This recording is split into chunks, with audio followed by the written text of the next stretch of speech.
IVF చికిత్సలో 25% భారీ discount, free doctor consultation, free ultrasound scan, logo launch, Andro Max advanced male infertility center ను కూడా ప్రారంభించారు.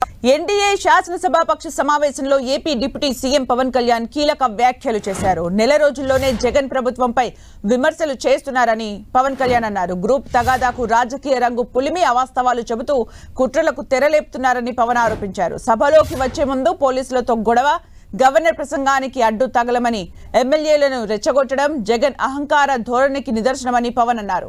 జగన్ కు ఇంకా తత్వం బోధపడలేదన్న పవన్ ఇంకా తానే సీఎం అనుకుంటున్నారని కామెంట్ చేశారు. మరోవైపు రాష్ట్రాభివృద్ధి కోసం ఎలాంటి నిర్ణయం తీసుకున్నా చంద్రబాబుకు తన పార్టీ మద్దతు ఉంటుందన్నారు పవన్ కళ్యాణ్.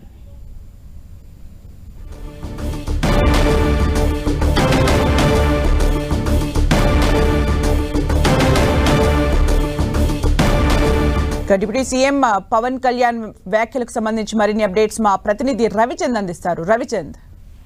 సుమిత్ర, డిప్యూటీ సీఎం పవన్ కళ్యాణ్ కొన్ని కీలక వ్యాఖ్యలు చేశారు. ఈ రోజు మధ్యాహ్నం ఎన్డీఏ శాసనసభాపక్ష సమావేశం చంద్రబాబు అధ్యక్షతన జరిగింది. పవన్ కళ్యాణ్ కూడా జనసేన తరఫున పాల్గొన్నారు. ఇక్కడ ముఖ్యంగా ఎమ్మెల్యేలను ఉద్దేశించి ప్రసంగించిన పవన్ కళ్యాణ్ కొన్ని కీలక వ్యాఖ్యలు చేశారు. ప్రభుత్వం ఏర్పాటై నెల రోజులు కూడా కాకుండానే జగన్మోహన్ రెడ్డి దూకుడుగా మాట్లాడుతూ ఉన్నారు. గ్రూపు తగాదాకు రాజకీయ రంగు పులిమి అవాస్తవాలను చెప్తూ కుట్రలకు తెరలేపుతున్నారని మండిపడ్డారు. సభలో వచ్చే ముందు పోలీసులతో కూడా గొడవ పెట్టుకున్నారు. గవర్నర్ ప్రసంగాన్ని కూడా అడ్డు తగలమని ఎమ్మెల్యేలను రెచ్చగొట్టడం అతని అహంకార ధోరణికి నిదర్శనం అని చెప్పి పవన్ కళ్యాణ్ మండిపడ్డారు. ఎల్లకాలం అధికారంలో కొనసాగుతానని భ్రమ నుంచి బయటపడేసిన జగన్ ఇంకా తానే సీఎం అనుకున్నట్లు వ్యవహరిస్తున్నారంటూ పవన్ కళ్యాణ్ మండిపడ్డారు. ఏది ఏమైనా చంద్రబాబుకి కూటమికి మా పార్టీ అండగా నిలబడుతుంది.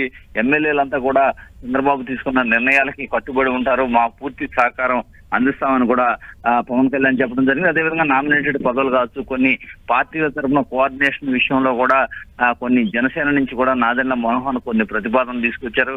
వీటన్నిటికీ కూడా ఏదైతే మూడు పార్టీలు కలిసి కోఆర్డినేషన్ తో ముందుకు పోవాల్సిన అవసరం ఉందని కూడా ఇక్కడ అభిప్రాయపడడం జరిగింది.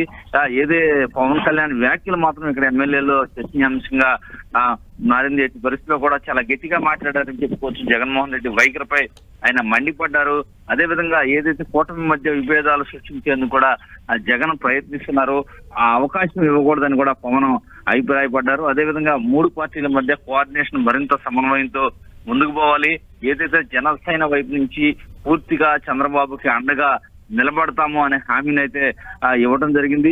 మూడు పార్టీల మధ్య సమన్వయం కోసం ఒక వ్యవస్థ ఉండాలనేది కూడా పవన్ కళ్యాణ్, నాదెండ్ల మనోహర్ అభిప్రాయంగా మనకి కనిపిస్తుంది. సమావేశంలో ఈ సమన్వయం గురించి కూడా వాళ్ళు చెప్పడం జరిగి పార్టీల మధ్య సమన్వయం కమిటీలు అవసరం ఉందని చంద్రబాబు కూడా అభిప్రాయపడ్డారు. పవన్ కళ్యాణ్ వ్యాఖ్యలతో చంద్రబాబు కూడా ఏకీపించారు. ఏది ఏమైనా పవన్ కళ్యాణ్ మాత్రం ఈ రోజు జగన్ వైఖరిపై తీవ్ర స్థాయిలో మండిపడ్డారు. ఈ విధమైన వైఖరి ప్రజాస్వామ్యంలో సరైనది కాదు. నెల రోజులు కూడా కొత్త ప్రభుత్వం వచ్చి కాకుండానే అనేక ఏదైతే అపవాదులు వేస్తూ ఏదైతే వాస్తవ విరుద్ధంగా మాట్లాడుతున్నారని చెప్పి పవన్ కళ్యాణ్ అయితే మండిపడ్డారు. Thank you Ravichand for the updates.